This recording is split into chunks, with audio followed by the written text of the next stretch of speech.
অবশেষে বাড়ি ফিরলেন রাজবাড়ীর কালোখালীর বীর সন্তান শহীদ সৈনিক শামীম রেজা। তবে এ ফেরা আনন্দের নয়, লাল সবুজে মোড়া কফিনে বন্দি নিথর দেহে চিরবিদায়ের বার্তা নিয়ে।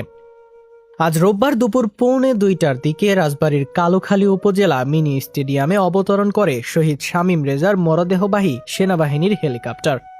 হেলিকপ্টার থেকে কফিন নামানোর মুহূর্তেই কান্নায় ভেঙে পড়েন স্বজন ও উপস্থিত জনতা। ভারী হয়ে ওঠে পুরো পরিবেশ। পরে সেনাবাহিনীর একটি দল মরদেহটি লাশবাহী ফ্রিজিং ভ্যানে করে কালোখালী উপজেলার মৃগী ইউনিয়নের হোগলাডাঙ্গি গ্রামে তার নিজ বাড়িতে নিয়ে যায়। নিজ বাড়িতে স্বজন, প্রতিবেশী ও এলাকাবাসীর শেষবারের মতো দেখার জন্য প্রায় আধা ঘন্টা মরদেহটি রাখা হয়।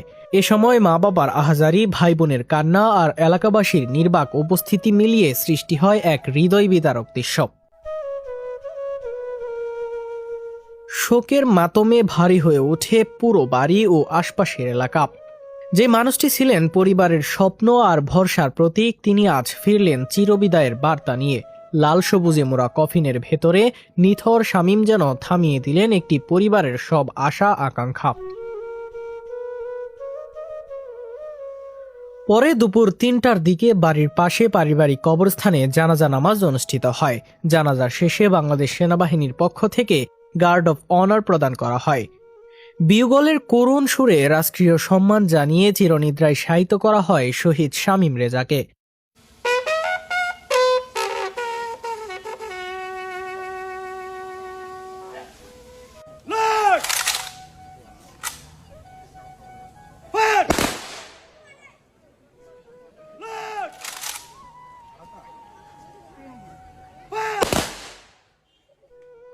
তিন ভাই ও এক বোনের মধ্যে শামীম ছিলেন সবার বড়। মেজ ভাই সোহেল ফকির সৌদি আরব প্রবাসী, সেজো ভাই সোহান বর্তমানে বেকার অবস্থায় বাড়িতেই রয়েছেন। একমাত্র বোন মরিয়ম খাতুন হাফিজিয়া মাদ্রাসায় অধ্যয়নরত। পরিবারের হাল ধরার প্রধান দায়িত্ব ছিল শহীদ শামীমের কাঁধেই, যা আজ চিরতরে শূন্য হয়ে গেল।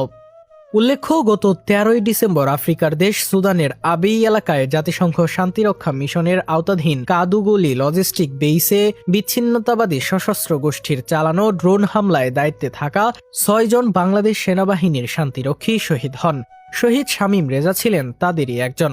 বিশ্ব শান্তিরক্ষায় জীবন উৎসর্গ করা শহীদ শামীম রেজা ইতিহাসে স্মরণীয় হয়ে থাকবেন একজন সাহসী, কর্তব্যনিষ্ঠ ও দেশপ্রেমিক সৈনিক হিসেবে। তার আত্মত্যাগে গর্বিত গোটা দেশ। তবে শোকের